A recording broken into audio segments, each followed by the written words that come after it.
Au sommaire de cette édition, les acteurs du monde éducatif étaient à l'honneur le 23 août dernier à l'occasion de la journée de l'excellence scolaire, édition 2024. Pour cette édition, les lots des super enseignants n'ont rien à voir avec les prix des autres éditions.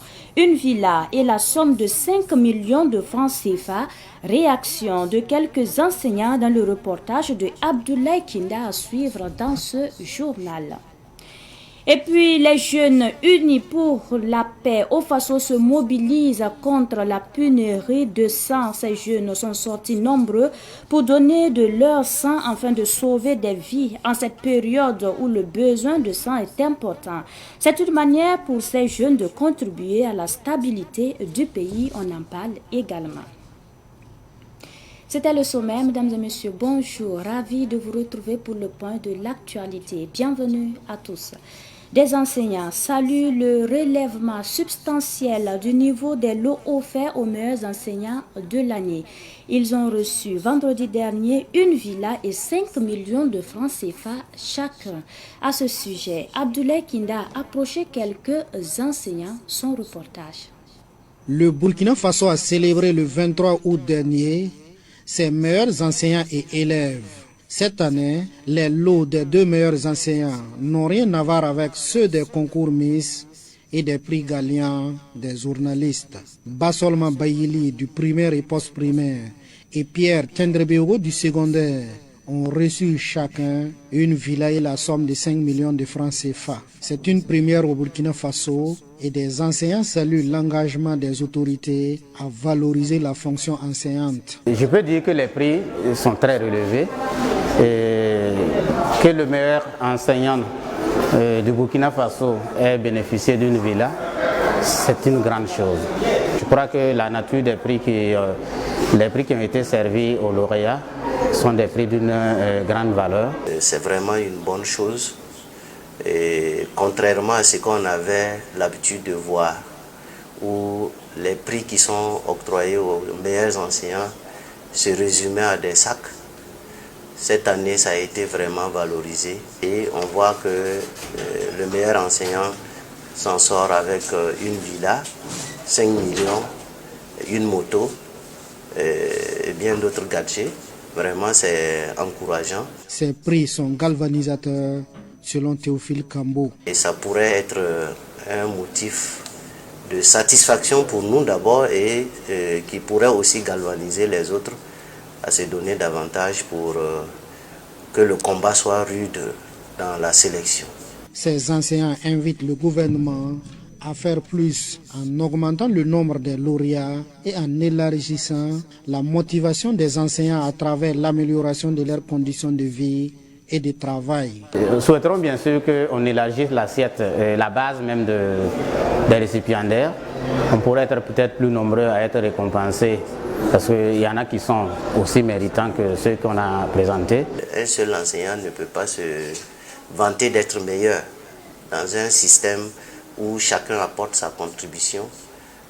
Il faudra que tout le monde s'y mette. Et c'est dans ce sens que je dirais qu'il faut en tout cas améliorer de façon conséquente les conditions aussi des enseignants pour leur permettre d'être efficaces et permettre à ce que chaque année les résultats soient meilleurs. C'est de cette façon, selon Théophile Kambo, que le gouvernement pourra rétablir une certaine justice et équité parce qu'il est difficile de choisir un enseignant du secondaire comme meilleur. L'enseignement est un travail d'équipe. Voilà. Arriver à détecter, surtout au secondaire, qui est meilleur enseignant, ça me pose un peu de problème. Mais bon, peut-être qu'ils ont des critères bien définis que j'ignore. Mais à mon humble avis, il est très difficile de désigner un enseignant sur l'étendue du territoire national comme meilleur à partir du moment où on ne peut pas faire une situation exacte de tous les enseignants pour les classer et pour pouvoir déterminer qui est meilleur. Au-delà de tout, la situation spécifique des lycées techniques et professionnels mérite d'être prise en compte.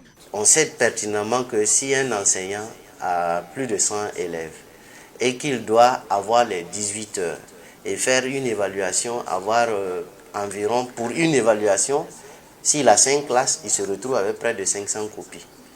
Bon, ça va jouer sur la qualité de l'évaluation et ça va empiéter un peu sur sa santé et tout ça, ça contribue à réduire son rendement et la qualité de l'éducation. Donc, si nous tenons à ce que les enseignants soient efficaces, il faudra que nous créions aussi les conditions pour qu'ils puissent être très bien traités.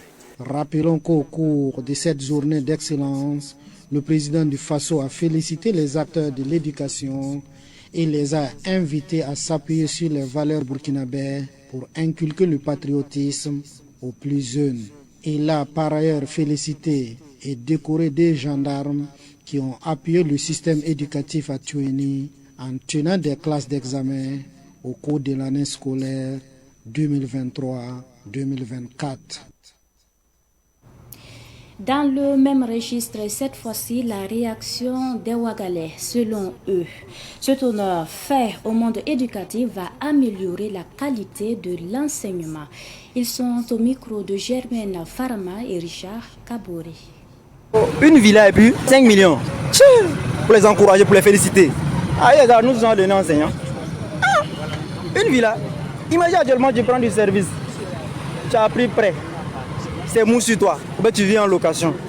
Tu travailles bien, tu t'arranges à ce que non, l'année qui vient là, tu sois parmi les meilleurs. Quand tu donnes une maison, à 5 millions. Moi, aller là, une maison à 5 millions là. Ouais. Non, il y a des concours pour devenir enseignant. Ça, c'est sûr et certain. Même pas de discours même. Ouais, non, c'est une très belle initiative. Ça a encouragé les enseignants aussi à bien faire leur travail, quoi. Voilà. Parce que nous, quand on était à l'école, souvent on dit tel enseignant est comme ceci, il est comme cela. Donc si tous les enseignants voient ça à la télé, là, ça les encourage au moins. Voilà. Parce que souvent à l'école, on essaie de ressembler aux enseignants. Il y a une matière que tu n'as pas aimé. Parce que de quoi? À cause de l'enseignant. L'enseignant est bizarre, tu n'as pas aimé. Mais si les enseignants voient ça, que c'est comme ça, là, bon, ça les amener à aimer leur matière. Et puis ensuite, l'élève aussi va aimer la matière. Voilà. Donc ça, c'est une bonne initiative, c'est une très bonne chose. Je vois que les villas avec l'argent, là, ça les aide, quoi. Ça les encourage, oui. Ça les encourage. C'est une bonne initiative parce que la première des choses, on doit bien récompenser les meilleurs parce que lorsque ça donne plus le courage aux autres de fournir plus d'efforts pour la bonne gouvernance, pour l'avancement du pays. Je pense que c'est à féliciter parce que tout passe par l'éducation en fait. Lorsque les meilleurs professeurs, les maîtres sont bien encouragés, je pense que l'éducation peut aller de l'avant. Ça représente une félicitation ou des encouragements, c'est très bon pour eux et ça va les motiver pour que prochainement ils vont faire plus que ce qu'ils faisaient avant. Je trouve que c'est à saluer. Bon, c'est quelque chose, bon, en tout cas ça va pousser à beaucoup d'enseignants, voilà, se donner à fond. Bon, je trouve que là au moins ça mérite de se battre pour l'avoir. Bon, je trouve que c'est mieux que les ordinateurs et puis voilà, les motos là. Des jeunes à l'école de l'entreprise Mitch Telecom, ils apprennent la réparation des différentes pannes de téléphones portables. Cette formation de Mitch Telecom a pour but d'aider les jeunes à prendre leur indépendance financière.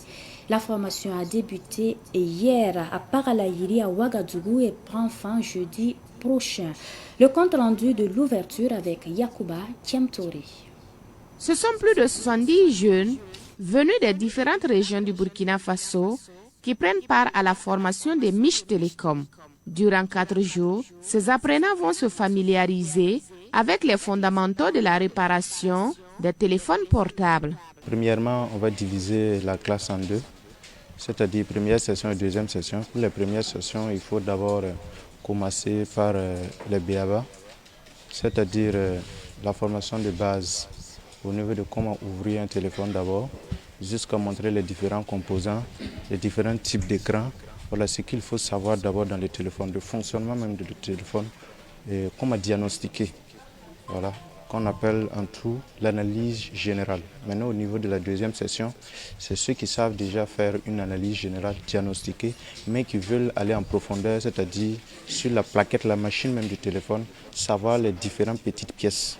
On appelle ça de la microsoudure. Thierry Alexandre Soala, apprenant, s'est dit prêt à suivre la formation. J'ai décidé de venir participer à la formation parce que de nos jours, en tout cas, j'aimerais que au plus tard dans l'avenir, on puisse exercer un métier dans l'électronique, à savoir arranger les téléphones portables, les ordinateurs. Cette formation initiée par Mich Telecom vise à contribuer à réduire le chômage au Burkina Faso. Le PDG de Mich Telecom, Michel Ninkiema, invite les apprenants à l'assiduité. On a vu qu'ici au Burkina Faso, présentement, il y a trop de chômage. Et moi, j'ai décidé de prendre ma connaissance, de partager à mes petits frères, à mes grands frères, à mes papas, à mes mamans, à les filles. J'attends que beaucoup de jeunes se mettent dans le domaine de la technique, le domaine de la formation. Parce qu'aujourd'hui, à nos jours d'aujourd'hui, ce n'est pas forcément l'école qui est la réussite. Non. Le président Ibrahim Traoré m'a bien dit, chacun n'a qu'à mener sa participation pour que chaque jeune entreprenne son entreprise. Cette formation débutée ce lundi prend fin le jeudi 29 août prochain. L'entreprise Mich Telecom a formé depuis sa création plus de 500 jeunes au Burkina Faso. Reportage signé Pakisba Mariama Ouedraogo et Yakuba Tiamtouri.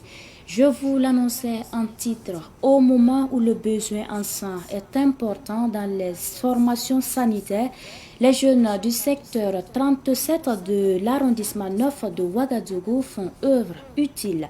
Ils ont donné leur sang afin de sauver des vies, surtout celles des blessés du front. Fatih Sankara nous en dit plus. Je suis venu au siège de UGEP, Union des jeunes engagés pour la patrie, pour venir donner mon sang, pour sauver des vies. Les VDP, les FDS qui sont au front, qui combattent pour la nation. À l'instar de Adama Kabouré, ils sont nombreux à répondre à l'appel des jeunes unis pour la paix au Faso afin d'offrir leur sang pour sauver des milliers de vies. Par ces temps qui courent, le besoin en sang est important dans les centres de santé. Il est encore plus là où il faut prendre en charge les blessés du front. C'est leur façon à eux de contribuer à la stabilité du pays. On a vu qu'on ne peut pas accompagner les gens de la transition avec les menus. On accompagne les gens avec le travail. Donc on s'est réunis aujourd'hui pour faire un don de sang, pour accompagner la transition avec les VDP et les FDR qui sont en brousse dans le champ pour veiller pour que les citoyens puissent reposer en paix tranquillement à Ouagadougou pour vaquer à leurs occupations. Donc on s'est réunis à Ouagadougou aujourd'hui pour un don de sang dans l'arrondissement numéro 9, plus précisément dans le secteur 37, pour un don de sang. Bon, j'invite à toute la population burkinabé à prendre l'exemple sur l'arrondissement numéro 9, plus précisément le secteur 37, et à voir comment eux aussi ils peuvent aider les FDS, les VDP, dans les cas difficiles. Plusieurs dizaines de poches de sang ont été collectées. Les jeunes de Marcoussi affirment être prêts à toujours donner leur sang pour sauver des vies. Tout autre sujet pour poursuivre. La foire d'exposition vente des plans du centre de formation professionnelle aux métiers émergents Bangernoma se poursuit sur l'esplanade de Savannah Média. Plus de 30 000 arbres sont exposés, parmi lesquels des plantes médicinales. Les détails avec Ahmed Joël Kompaouri. Les 30 000 plantes exposées à la foire des plantes sur l'esplanade de Savannah Média présentent différentes vertus. Il y a des plantes médicinales, comestibles et bien d'autres. Ici, nous avons communément le nom Guinga. Voilà, Guinga que je tiens. Que je pense que la plupart de nos grands frères ou nos aînés connaissent les vertus en termes médicinaux. Parce que je pense que ce soit ses feuilles, ses racines et même l'écorce, ces éléments-là sont tellement utilisés pour traiter les maux de ventre, contre certaines infections et autres.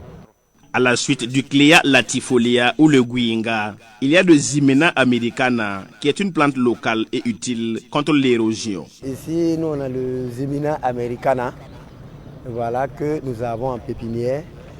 La particularité du fait que nous l'avons mise en pépinière, c'est que cette plante-là est en voie de disparition. C'est-à-dire elle est locale, elle est tellement utilisée et on voit que présentement, il faut faire 30-40 km même pour le voir. Et pour le voir même, des fois il faut que ce soit une ferme, ça veut dire un champ où il y a une protection, sinon on ne peut pas le voir. Alors qu'on utilise ces graines, les graines qui sont comestibles, il y a aussi les graines, il y a de l'huile qu'on utilise, les tradipraticiens utilisent les racines pour plusieurs traitements. Le Federbia albida, appelé Zanga Amori, est quant à elle une plante médicinale. Ici, moi, je tiens le Federbia albida, voilà, qui est une plante locale que nos parents utilisent et qui sert aussi à lutter contre l'érosion. Voilà, c'est une plante, quand vous remarquez, lorsqu'il est dans un champ, vous remarquez pendant la saison pluvieuse, cette plante-là perd complètement ses feuilles. Et vous voyez que s'il y a des semis autour de cette plante-là, les semis grandissent même quand on ne met pas de fumier. Je pense que la plante même, en elle-même, part en profondeur, ramène l'eau vers la surface et les limons, ça veut dire tout ce qui est sels minéraux, pour alimenter tous les éléments, toutes les autres plantes ou les semis qui sont autour. Et en même temps, dès qu'on a cette plante-là, vous partez vers la zone, vous allez voir qu'il n'y a pas d'érosion. Ça veut dire que même l'eau qui ruisselle n'arrive pas à dégrader le sol. La foire d'exposition vente des plantes du centre de formation professionnelle aux métiers émergents Bangarnoma se poursuit jusqu'au 7 septembre prochain. L'actualité sportive avant de refermer cette édition. Le championnat national de jeux de dames a refermé ses portes le week-end dernier à la maison des retraités Antoine Nanga. Cette 16e édition a connu la participation de 158 joueurs venus de plusieurs régions du Burkina Faso. C'est le damiste du RCO, Mahamadi Yigo, qui a remporté le championnat de jeux de dames 2024. Yacouba Kiemtouri. Mahamadi Yigo, damiste du RCO, remporte le championnat national individuel senior de jeux de dames 2024. Il a battu en finale Daouda Sawadogo du même club pour s'emparer du trophée de la 16e édition du championnat de jeux de dames. Il repart donc avec un trophée, une attestation et une somme de 200 000 francs CFA. On a travaillé avec des documents. En plus, en tout cas, le président du club a bien fait de nous trouver un maître aussi. Voilà, un maître qui est venu de la Côte d'Ivoire à un mois du championnat pour nous entraîner. Donc je peux dire que c'est grâce à ces éléments-là que, en tout cas, vraiment, ça a marché aujourd'hui. Cette année, plus de 158 damis venus de plusieurs régions du Burkina ont pris part à cette compétition. Au total, 2115 jeux ont eu lieu dans 3 catégories, à savoir la catégorie honneur, excellence et élite. Pour le président de la Fédération burkinabé du jeu de dames, Abdoulaye Ouedraogo, le pari est réussi malgré les difficultés financières. Déjà, quand vous voyez, il y a une participation massive des joueurs de dames, que ce soit surtout au niveau des 3 divisions. Maintenant, on a quand même, parce que la compétition était serrée dans les 3 divisions. Et donc, ce qui reflète aussi un bon niveau parce que ils étaient serrés jusqu'à la dernière minute. On ne savait pas qui, dans les divisions respectives, qui pouvait remporter. Ça nous a également permis, au niveau des résultats, de détecter des nouveaux talents. Gilbert Sanou, directeur du suivi des loisirs, a félicité la Fédération burkinabé de jeux de dames pour la tenue de cette compétition. Il a par ailleurs invité les damis au travail pour les compétitions futures. Si la Fédération a pu tenir ce pari ce soir, en tout cas, pendant 2 semaines, en tout cas, elle a pu organiser le championnat et nous sommes venus pour les soutenir et puis les encourager malgré les ressources modestes. Donc, ils ont pu quand même tenir le pari et puis organiser le championnat ce soir. Donc, nous félicitons tous les lauréats ce soir. Les champions des catégories honneur et excellence repartent avec un trophée, une attestation et une enveloppe financière. Le champion national, en plus de son prix, bénéficie d'un accompagnement de 50 000 francs CFA chaque mois pendant 12 mois. La Fédération burkinabé de jeux de dames envisage d'organiser la Coupe d'Afrique de jeux de dames en novembre prochain. Ainsi se referme cette édition. Merci à vous pour votre constante fidélité. Très bonne suite en compagnie de nos programmes.